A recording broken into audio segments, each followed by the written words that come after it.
A group of university students decided to go camping for their summer break. They had chosen a secluded spot deep in the forest, far from the noise of the world. The place was legendary for its beauty, a hidden lake surrounded by tall pine trees, untouched by civilization. The group was excited to spend their days hiking, exploring, and in the evenings, gathering around the campfire for long discussions about life. The second day of the trip, one of the group members, Alex, woke up early and decided to go for a solo hike. He was always the more adventurous one, eager to wander further and explore parts of the forest where others wouldn't dare to go. That morning, he set off on a trail that took him deeper into the woods, with plans to return before dusk. The others didn't think much of it at first. Alex had always been independent, and they figured he would be back in time for their next planned activity. However, as the sun began to set, and Alex still hadn't returned, the group began to grow uneasy. At first, they thought nothing of it. Alex had probably just lost track of time. But as the hours dragged on, and the darkness of the forest crept in, they began to worry. They called his name several times, but there was no answer. The group split into two, with one team staying by the campsite while the others ventured into the woods to search for Alex. Nightfall descended, and after several more hours of searching, they had found no trace of Alex, no footprints, no signs of struggle, nothing to explain his sudden disappearance. Only a growing sense of dread. The group's leader, Mark, made the decision to search through the night, despite the increasing unease that gripped them all. There was something not right about the whole situation. As the group moved further into the forest, they began to hear faint sounds. A rustling in the trees, a whisper, like the wind carrying voices. At first, they dismissed it as just the wind, but it was too consistent, too deliberate. By the time the group had ventured several miles into the woods, they stopped. The whispers had grown louder, not from the wind, but from somewhere deep within the trees, and then they saw it. A figure. At first, it was nothing more than a silhouette. Tall, almost unnaturally so, but as they approached, the figure became clearer. Someone or something that was moving in the shadows, hidden just beyond their sight. It wasn't Alex. The figure seemed to be watching them, but when they tried to get closer, it vanished into the darkness. They called out to it, hoping for a response, but the only sound that came was a hollow echo. No one knew who or what they had seen, but they couldn't shake the feeling that they weren't alone. The search grew more frantic. As the group retraced their steps, the whispers grew louder and more distinct. It felt like something was following them, always just beyond their reach. A feeling of being watched hung in the air like a heavy fog. As they moved deeper into the forest, one of the members, Sarah, noticed something strange, something moving in the trees. She pointed it out to the others. At first, they dismissed it as just a trick of the light, but when they turned their heads to look, they saw it to a figure, tall and thin, standing perfectly still behind the trees, staring at them. "Is that Alex?" one of them asked, but no one could be sure. The figure didn't move, it just stood there, watching. The group approached cautiously, but when they reached the spot, the figure was gone, vanished into the trees as if it had never been there. The unsettling feeling in the pit of their stomachs grew. A cold dread settled over them. The sense of something wrong had shifted from vague suspicion to absolute certainty. Something was out there, something in the woods. Desperate, they tried to retrace their steps back to the camp, but the forest felt different now. The path was no longer familiar. It twisted and turned, as if it were changing in front of them. Their surroundings were closing in, and the whispering had returned, louder, more insistent. Mark, now on edge, urged everyone to stick together. The deeper they ventured into the forest, the more oppressive the silence became. They could feel eyes on them, watching their every movement. But when they turned to look, there was nothing there. Hours passed, and they couldn't find their way back. They could only hear the whispering, growing louder with each step. The path became more and more difficult to follow, the trees closing in around them like a maze. The wind howled through the branches, and the moonlight was barely enough to guide their way.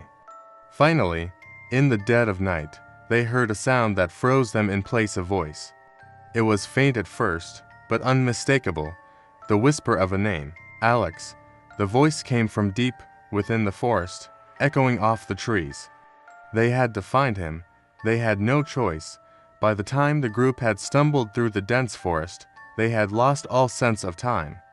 They were exhausted, scared, and on the verge of giving up when they stumbled upon something. It wasn't Alex, but it was something far worse. They found a clearing, and in the center, there was a stone large, cold, and old.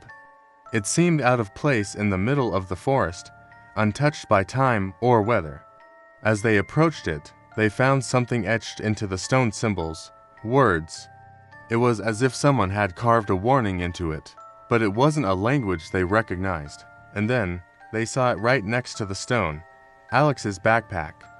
The group gathered around it, their hearts racing. Mark opened it, finding nothing unusual at first, but then he found a piece of paper folded inside. He unfolded it, and his blood ran cold when he saw what was written on it. Close your eyes, watch the disappearance. It was Alex's handwriting. Just then, the group heard a rustling behind them. They turned, but it was too late. The shadowy figure had returned, tall, faceless, and moving toward them with unnatural speed. The figure came closer, and the group realized that it wasn't Alex. It wasn't even human. Before they could react, the figure disappeared back into the trees, vanishing as quickly as it had appeared. The group was left in silence, the only sound the beating of their hearts.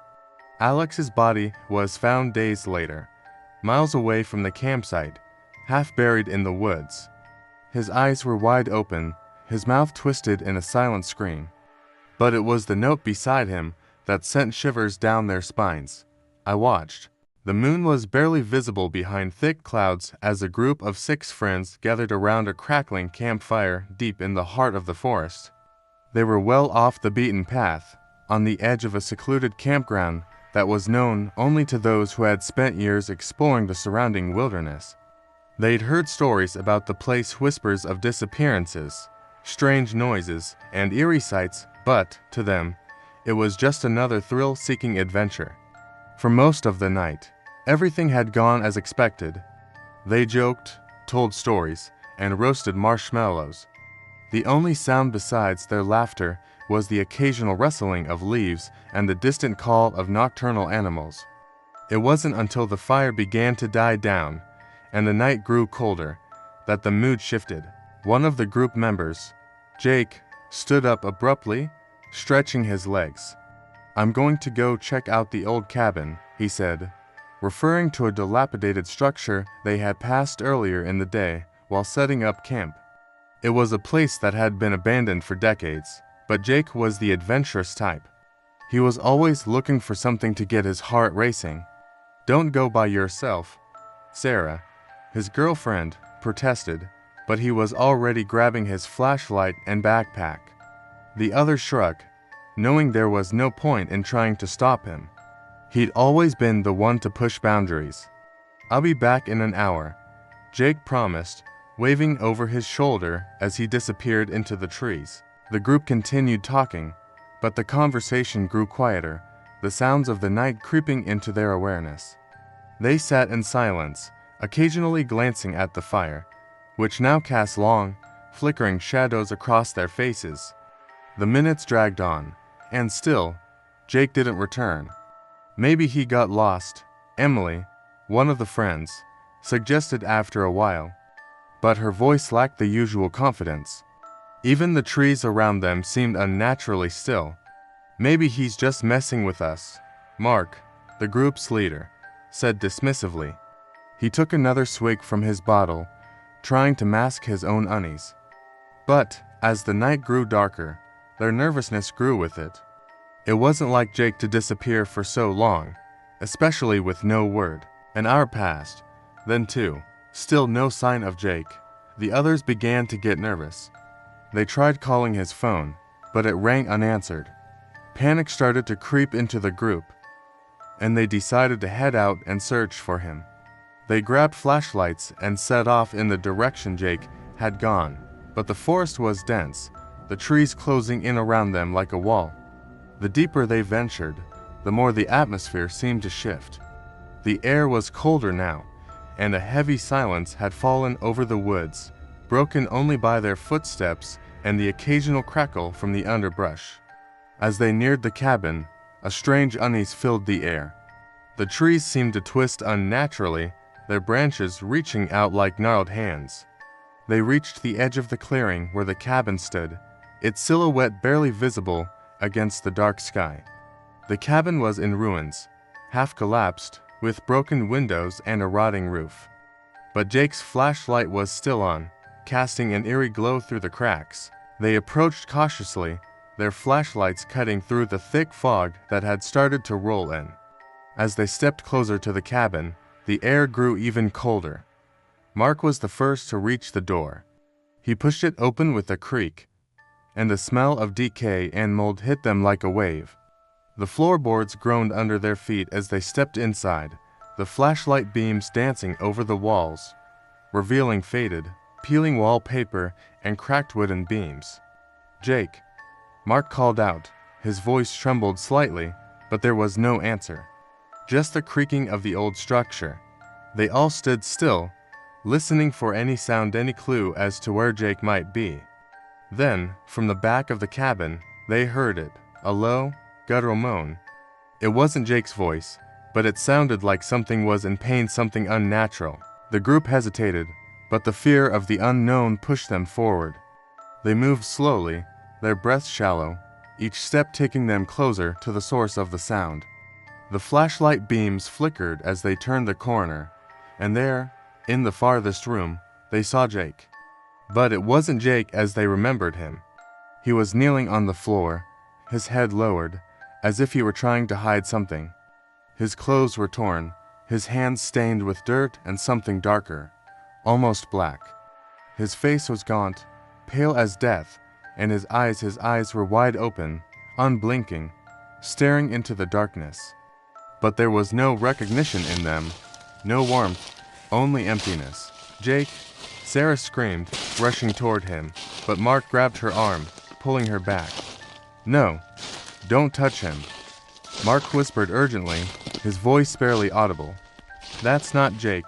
They backed away slowly, horrified by the sight. But before they could turn and run, they heard a voice low, guttural, barely a whisper. "Leave this place." It wasn't Jake's voice, it was something else. Something ancient and cold. The sound seemed to come from everywhere, the walls, the floor, the air itself. And then, as if on cue, the door slammed shut behind them, trapping them inside. A cold wind swept through the room, extinguishing their flashlights and leaving them in total darkness. The sound of something scraping against the floor echoed around them, followed by a whisper so close it made their skin crawl. "Leave this place, or join us." Mark fumbled for his phone, but the screen was dead. The group huddled together, their breaths coming in ragged gasps, each of them desperately trying to figure out how to escape. But it was as if the cabin itself was alive, holding them in place. Suddenly, the temperature dropped further, and they could see their breath misting in the air. From the shadows, something moved slowly, deliberately, and as it emerged, they saw it, the thing that had been speaking to them. It was tall, impossibly tall, with long, spindly arms that ended in sharp, claw-like fingers. Its skin was pale, almost translucent, and its eyes, those eyes were black as coal, endless pits of darkness. It reached out for them, its fingers grazing the air with a sound like nails on a chalkboard. The group screamed in unison, running for the door, but it wouldn't open. They pounded on it, kicking and pulling, but it was like the wood had turned to stone. Behind them, the creature's voice echoed again, louder this time, more commanding. "You should have never come, you are ours now." The last thing they heard was the sound of Jake's voice, slow and broken, barely recognizable. Join us. The dense forest was eerily silent, except for the occasional snap of a twig underfoot. The wind had died down, and the only sounds were the soft rustling of leaves and the distant call of an owl. In the heart of this wilderness, far from any civilization, a small group of campers had set up their tents for a weekend getaway. They had chosen the site because of its isolation, no other campers around, no distractions, just peace and quiet. The group consisted of 4 friends: Ben, the leader, always the first to take charge; Sarah, the adventurous one, always looking for excitement; Tim, the skeptic, who would often scoff at anything that wasn't scientifically provable; and Lily, the quiet one, who preferred to stay in the background but was always willing to join in on the fun. The first night went by without incident. They sat around the campfire, telling stories and laughing, the crackling of the fire the only thing to break the stillness of the night. But as the fire began to burn low, a strange feeling crept over the group. They couldn't quite put their finger on it, but something about the forest felt off. "We should probably head to bed soon," Ben suggested. "Big day tomorrow." The others agreed, albeit with a lingering unease that none of them could shake. They settled into their tents, trying to dismiss the odd feeling, but sleep didn't come easily. Every creak of the tent, every rustling in the trees made them more alert, as if they were being watched. Lily was the first to hear it, a faint scratching sound, almost imperceptible, like something scraping against the side of her tent. She lay still, heart pounding in her chest, unsure if she had imagined it. She glanced around, trying to reassure herself. But then it came again, louder this time, followed by a low growl. She froze. The growl wasn't like anything she had ever heard before. It was guttural, deep, primal.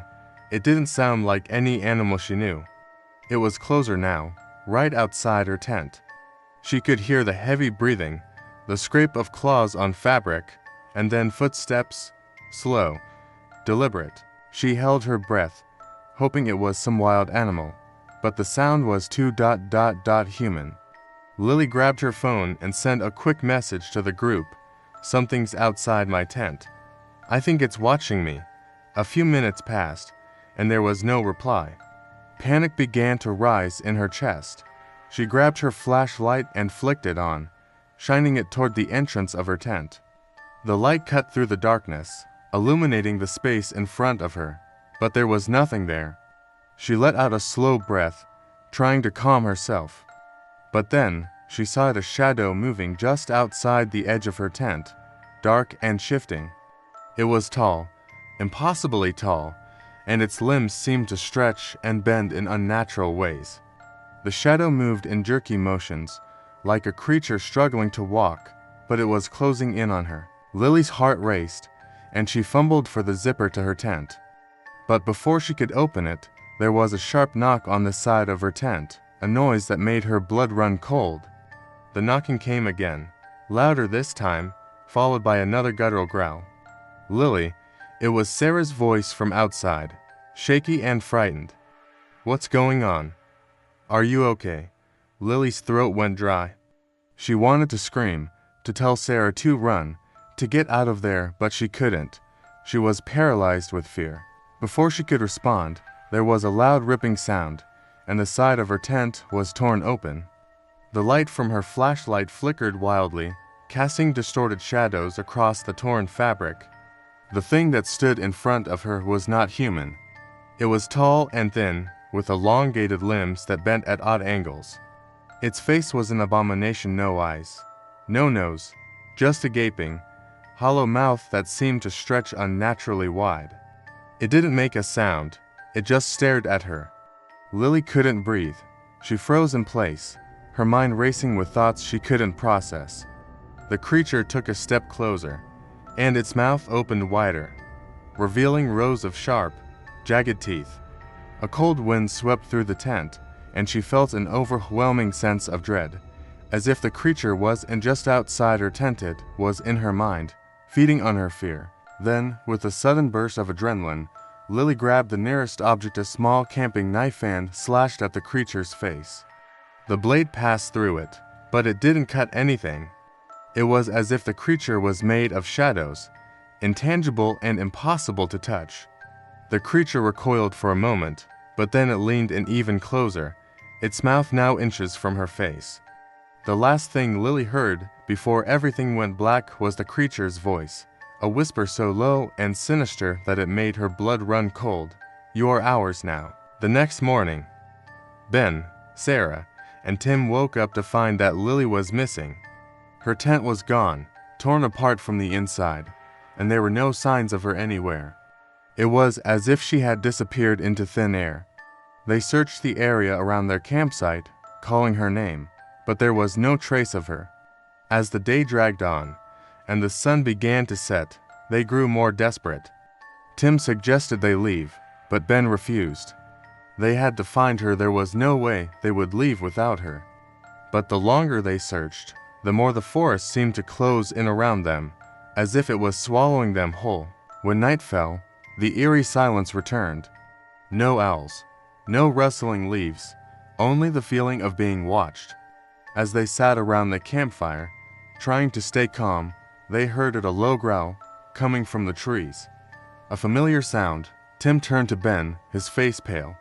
"Did you hear that?" Ben nodded, his eyes wide with realization. It's the same sound Lily heard. They grabbed their flashlights, pointing them toward the dark edge of the woods. The shadows seemed to shift and move, twisting unnaturally, and then they saw the same creature, standing just outside the firelight, its hollow mouth stretched wide. They didn't have time to react. The creature lunged at them, its body twisting in grotesque angles as it tore through the air. They ran, but the woods seemed to stretch out endlessly, the creature always one step behind them. They never made it out of the forest.